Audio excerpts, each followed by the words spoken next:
Hello and welcome. I am Pranay Upadhyay and you are watching World Today.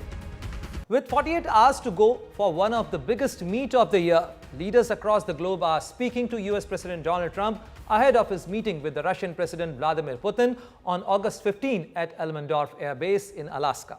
Ukrainian President Volodymyr Zelensky and German Chancellor Friedrich Merz were joined by EU Commissioner and President Ursula von der Leyen and NATO General Secretary Mark Rutte in a virtual meet with US President Donald Trump ahead of the summit scheduled in Alaska on Friday, August 15.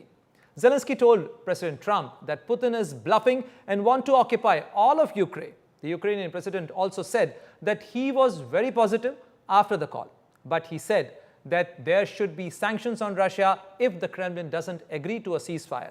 He said that the US was ready to support Ukraine and ensure security guarantees. German Chancellor Friedrich Merz said that the priority was that fundamental European and Ukrainian security interests should be safeguarded while securing a ceasefire. NATO General Secretary Mark Rutte also said on his social media platform X that ball is now in Putin's court. A spokesperson for UK Prime Minister said that the leaders thanked US President Donald Trump for his efforts in bringing President Putin to table in pursuit of a ceasefire to end the ongoing bloodshed. Replying to a question after the virtual call, President Trump said that there would be consequences if Russia didn't end the war. We had a very good call. He was on the call. President Zelensky was on the call. I would rate it a 10, very, very friendly. If the first one goes okay, we'll have a quick second one. I would like to do it almost immediately, and we'll have a quick second meeting between President Putin and President Zelensky and myself if they'd like to have me there. Will Russia face any consequences if Vladimir Putin does not agree to stop the war after your meeting on Friday? Yes, they will. Yeah. What will the consequences there will be be? consequences. Sanctions, tariffs? There will be, I don't have to say, there will be very severe consequences. I told the US President and all our European colleagues that Putin is bluffing. He's trying to put pressure before the meeting in Alaska, along with all part of the Ukrainian front. Russia is trying to show that it can occupy all of Ukraine. Of course, this is their desire. We must prepare a trilateral format for the conversation. There must be a ceasefire, number one. There must be really reliable security guarantees. Today, by the way, President Trump spoke about supporting this and about America's readiness to participate. Also, among the agreed principles, Russia cannot have a veto right over Ukraine's European and NATO perspectives. And peace talks should be combined with appropriate pressure on Russia. Sanctions must be in place and they must be strengthened if Russia does not agree to a ceasefire in Alaska. In Alaska müssen grundlegende europäische und Fundamental European and Ukrainian security interests must be safeguarded in Alaska. This was the message we as Europeans conveyed to US President Trump today, and I can say that we were in broad agreement both in our assessment of the current situation and in the achievable goal for next Friday. als auch in dem erreichbaren Ziel. So all eyes are on the big meeting between President Donald Trump and Russian President Vladimir Putin, scheduled to be held in Alaska on August 15, as officials of the both countries are busy making preparations. Leaders of Russia and Ukraine are dialing their allies to brief the latest on the conflict. This is also seen as a crucial meeting since European leaders, according to President Donald Trump, want to see the deal done. Let's watch this report.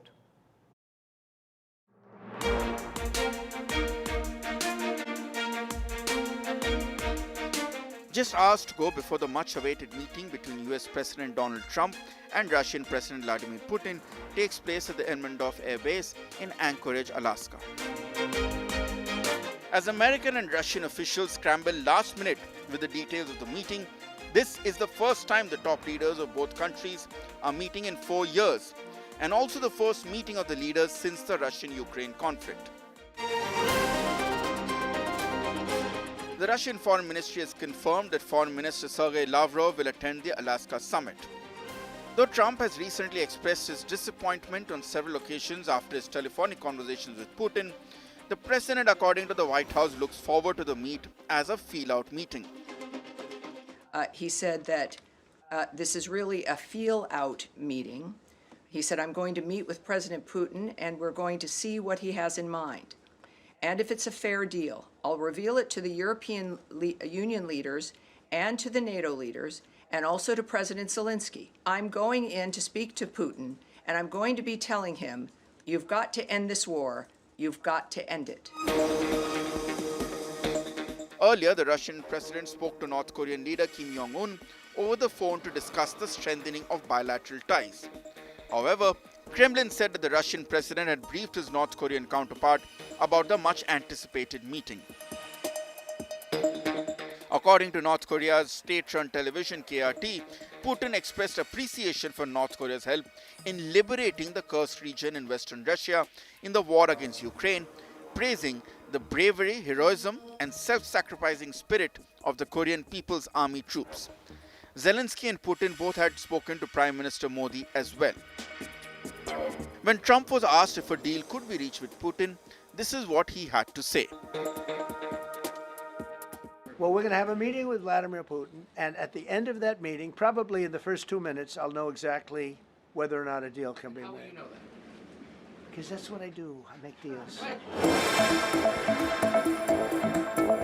But it's not just a meeting between the world's two biggest nuclear nations. There is a lot of pressure on the United States from the European leaders and Ukraine to impose sanctions on Russia following its invasion of Ukraine.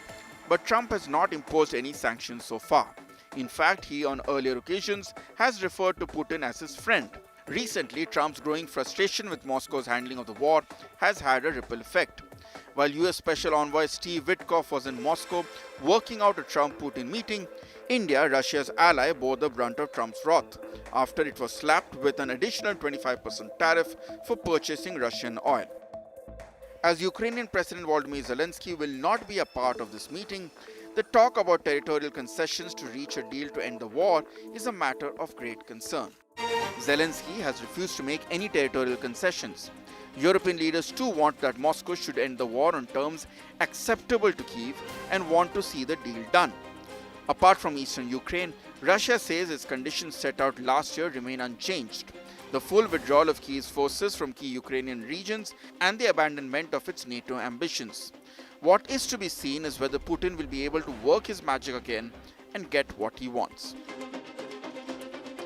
My guess is Putin will be very amenable to making some changes. Maybe they're just cosmetic, but so that Trump can now claim ownership of the package. He can make it Trump's proposal, not the Putin proposal. Putin be just fine with that. The real metric here, the person being tested is Putin.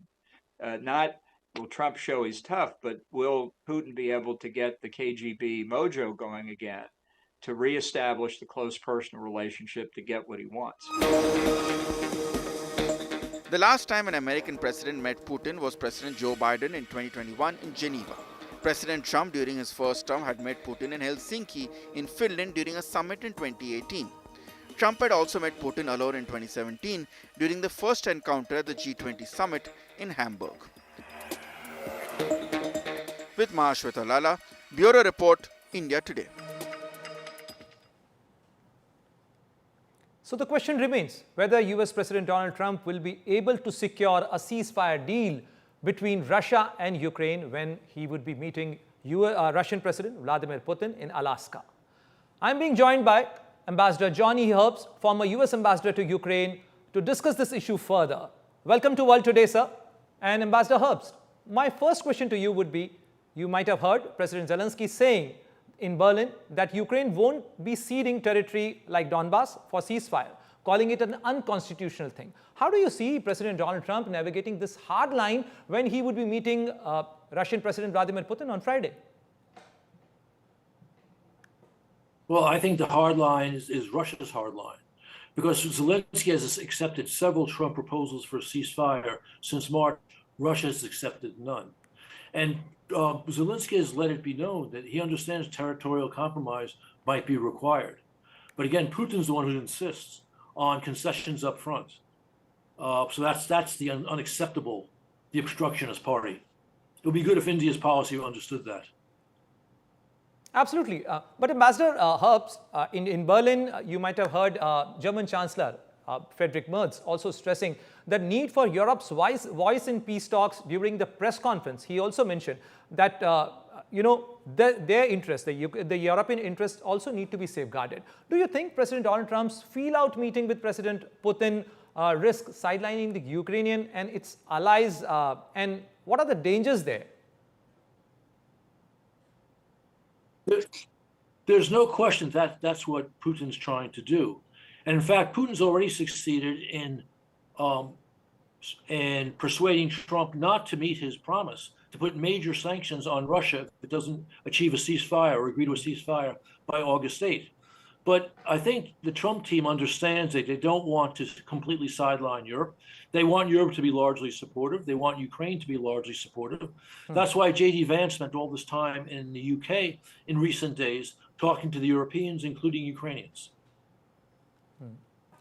But Ambassador Herbs, President Zelensky also expressed skepticism about President Putin's good faith, and he said that there are no signs that Russia wants to end this war. From your experience, how should President Donald Trump approach President Putin to test his intentions without giving away too much?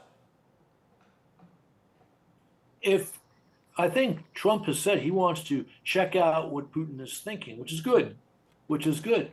But again, so far, not once since Trump became president for a second time has Putin demonstrated any willingness to compromise. His aim is to take effective political control of Ukraine. He wants more territory, and he thinks his troops on the ground will take more territory. That's why he refuses a ceasefire. Also, I want your views on the recent statement of President Donald Trump, because just a while ago, President Trump said that Russia will face consequences if it doesn't end the war. And in your opinion, what could be the consequences for Russia? Well, Trump was very clear in the recent weeks that the consequences include U.S. weapons being paid for by NATO countries going to Ukraine, and major economic sanctions, including tariffs on Russia and its trading partners. Trump kind of put the sanctions on hold last Friday, August 8th. But policy, this would put pressure on Putin to negotiate a durable peace, a ceasefire that could last for a long, long time. That would be a very good thing. But Ambassador Herbs, during the virtual call, German Chancellor Merz and Ukrainian President Zelensky pushed for a strong pressure on Russia, like sanctions, to ensure an honest peace. What leverage does the United States have to make a ceasefire deal stick? And is President Donald Trump, likely to use it? Well, Trump began to use it before, again, last Friday, August 8th. If we put this serious sanctions on Russia's trading partners and on Russia itself, that will increase the pressure on Russia's economy, reduce Russian oil and gas revenues. That's one. And two, if we send American advanced weapons to Ukraine, paid for by Europe, by NATO partners, this will make it hard for Russia to make any gains on the battlefield. So Trump has the ability to force Putin to make a fair, at least a durable peace. And I hope that's what Trump will choose to do. My final question to you, Russian forces are advancing in Donbass and President Zelensky is rejecting any land swap. What is a realistic outcome for this Alaska summit? Can President Donald Trump broker anything without Ukraine being on table? Ukraine has to participate in any serious negotiation, and Trump has acknowledged that. I don't expect any progress towards peace in Anchorage because right now Putin thinks he's got the advantage over Trump, and Trump needs to demonstrate to Putin that that's not true. And so if Trump checks out Putin's views and reaches a sensible conclusion that Putin's not willing to negotiate seriously, then perhaps he'll return to a policy of pressure on the Kremlin. That could ultimately establish a stable peace. Thank you, Ambassador Herbs, for joining on this broadcast and sharing your perspective with our viewers. Thank you very much. And moving on, now let's talk about Israel-Gaza conflict. Israeli Prime Minister Benjamin Netanyahu has indicated that Gaza ceasefire efforts are now focused on a comprehensive deal to release all the remaining hostages at once. Meanwhile, Hamas delegation is in Cairo for preliminary talks with Egyptian officials. Let's have a look at this report. A week after Israel's security cabinet approved Prime Minister Benjamin Netanyahu's plan to take full military control over Gaza, the Israeli military chief has now approved the framework for a new offensive targeting the seizure of Gaza City. Lieutenant General Ayal Zamir approved the main framework for the IDF's Gaza operation during a meeting with the General Staff Forum, Shin Bet officers and senior commanders. This development comes despite Zamir's early opposition to Netanyahu's plan, citing concerns over the heavy operational burden it would place on the IDF. Meanwhile, Prime Minister Netanyahu hinted that ceasefire efforts in Gaza are now focused on a comprehensive deal aimed at releasing all remaining hostages at once, rather than in phases. In any case, they will leave a lot of hostages in their hands, both the living and the dead, and we want them all. I want them all, both the living and the dead. That's why we are going for this. And I'm not telling you that I won't be willing to discuss it. I want to bring everyone back as part of ending the war. Meanwhile, Hamas has demanded a permanent ceasefire, the release of prisoners and Israel's withdrawal from the enclave in exchange for freeing hostages. Indirect talks brokered by Egypt and Qatar have stalled, but Hamas senior leader Khalil al-Hayya arrived in Cairo earlier this week for fresh discussions on the possible ceasefire. The IDF chief's approval comes amid mounting international condemnation and increasing domestic opposition to Netanyahu's plan to assume full military control of Gaza. However, Israeli airstrikes on Gaza City have intensified, with residential neighborhoods like Zaitun and Sebra hit by very heavy strikes targeting civilian homes. Netanyahu's government has yet to provide a clear timeline for when Israeli troops will enter Gaza City. While Israel is planning to assume full military control over Gaza, the US has reportedly prepared a plan to relocate Palestinians to Somalia. With Neha Kumari, Bureau Report, India Today. And moving on the show, let's talk about the increasing and cozying up of US and Pakistani partnership here. Because the United States has applauded Pakistan's continued success in containing terrorist group threatening regional and global security following counterterrorism talks in Islamabad. In a joint statement, Washington also expressed condolences for victims of recent terror attacks in Pakistan, including the Jafar Express train bombing and Khuzdar school bus attack. The dialogue addressed threats from Balochistan Liberation Army, BLA, and ISIS Khorasan and Tehreek-e-Taliban Pakistan. The discussion came a day after Washington's designation of separatist BLA and its armed wing, the Majid Brigade, as a foreign terrorist organization. Both countries reaffirmed their long-standing partnership and stressing that sustained and structured engagement is essential for effectively combating terrorism and advancing peace and stability. And now let's talk about an issue concerning the safety and security of Indians in Ireland, because hate-fueled attacks against Indians in Ireland shows no sign of abating. In the latest incident, another Indian man in Dublin was reportedly assaulted by a group of teenagers over the weekend. The incident marks the fourth racist attack in Dublin within a month and comes after President Michael D. Higgins condemned the violence as despicable while expressing a deep sense of gratitude for the Indian community. According to the victims, assault occurred around 5:30 p.m. on Sunday. As he was walking home from Fairview Park, a teenager grabbed his metal water bottle and struck him above the eye, causing a deep wound that required 8 stitches. As he attempted to flee, 2 more assailants joined in and punching and beating him until he fell, after which the attack continued. Now he plans to return back to India due to trauma of this incident. This attack is part of a disturbing pattern of violence targeting Indian nationals in Ireland. Other recent incidents included a man being stripped and beaten following a false accusation in Talat, another man assaulted while returning from a friend's apartment, and a 6-year-old girl was also attacked in Waterford. And let's listen in what Aditya Kulkarni has shared with me in a recent interview. This is not the recent incidents. Like it was happening from around last 6 to 7 years. So starting from 2022 or 2020, people like have been attacked. But due to the recent incidents, that was happened last month in Thala, which is highlighted by Irish lady, and she posted a video. And due to this, it's highlighted all over the media. And now somehow our government, Indian embassy, Irish government, and the Garda, they have started looking into it, and like they are approaching towards stop this racism. But somehow the attacks was done by teenagers, and we don't have teenagers law here in Ireland. So that was the main reason.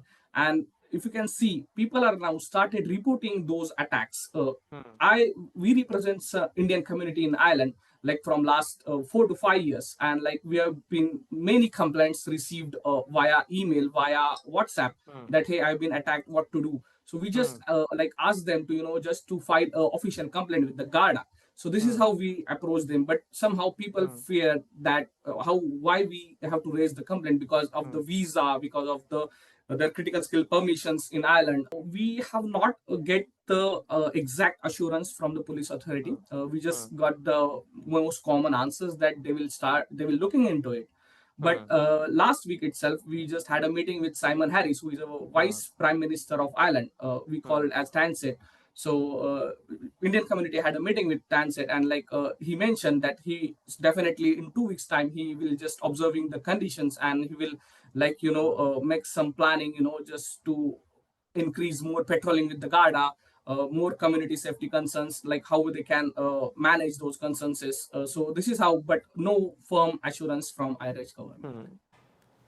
You can watch the full interview of Aditya Kulkarni, representative of Indian community in Ireland, on India Today Global.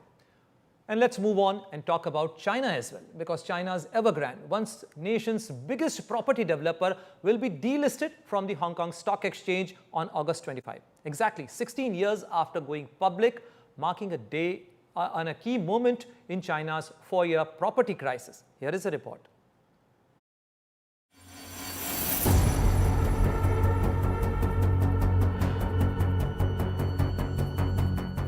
China Evergrande, once the country's largest property developer, is now history on the Hong Kong Stock Exchange.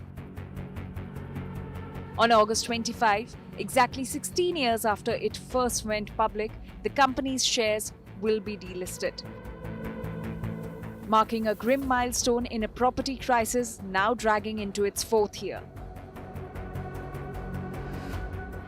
At its peak in 2017, Evergrande was worth over $50 billion, the face of China's housing boom. Its unraveling began in 2020 when Beijing launched a crackdown on debt-laden property giants. That exposed Evergrande's staggering liabilities, more than $350 billion. By August 2021, reports of large-scale construction stoppages emerged. A month later, the company defaulted on interest payments on 2 offshore bonds. Trading in Evergrande shares was suspended in October 2021. 2 years later, its chairman was placed under house arrest. In January 2024, a Hong Kong court ordered the company's liquidation. The fallout is massive. Evergrande has more than 1,300 projects in over 280 cities, many still unfinished. Hundreds of thousands of buyers are waiting for homes they've already paid for.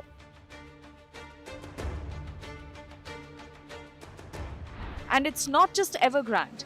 New home sales by China's top 100 developers have plunged over 20% for 2 straight months. Despite government stimulus, analysts now expect any real recovery only by 2026.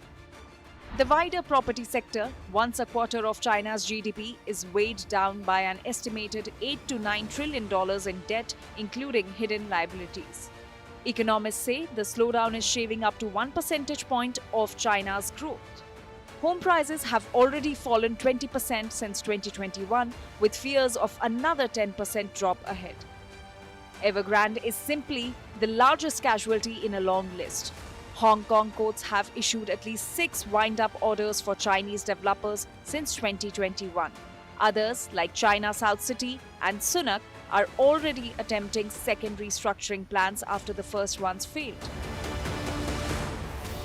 It's it's not just homeowners. Creditors have taken a big hit as well. Liquidators say asset recovery has been modest. In Evergrande's case, just $255 million so far, much of it tied up in complex ownership structures. Offshore creditors may recover as little as 3.5 cents on the dollar. The crisis has hit ordinary Chinese citizens the hardest, from families paying mortgages on undelivered homes to local governments grappling with collapsing land sale revenues and mounting debt. China's leadership has signaled it will not fully reverse its 2020 crackdown on over-leveraging, even if it means allowing weaker firms to fail. Evergrande's collapse is part of a far deeper structural crisis. China's real estate sector, once the country's biggest engine of growth, is now weighed down by unsustainable debt, oversupply, falling prices, and fragile consumer confidence. Challenges that could reshape the Chinese economy and alter the very foundation of its growth model. Bureau Report, Business Today TV. And now let's show you a story of marketing story and strategy going south in Japan. McDonald's Japan apologizes after Pokemon card promo sparks chaos and food waste. McDonald's Japan has apologized and cancelled a limited time Happy Meal campaign after it led to food waste, long lines, and public backlash. The promotion, which included exclusive Pokemon cards and toys like mini Pikachu figures, was intended for children but quickly attracted adults, collectors, and resellers. The Happy Set meal sold out in a single day. In the frenzy to collect the cards, some of which later appeared online for hundreds of dollars, customers bought large quantities of meal, discarded the food, and left piles of trash outside the stores.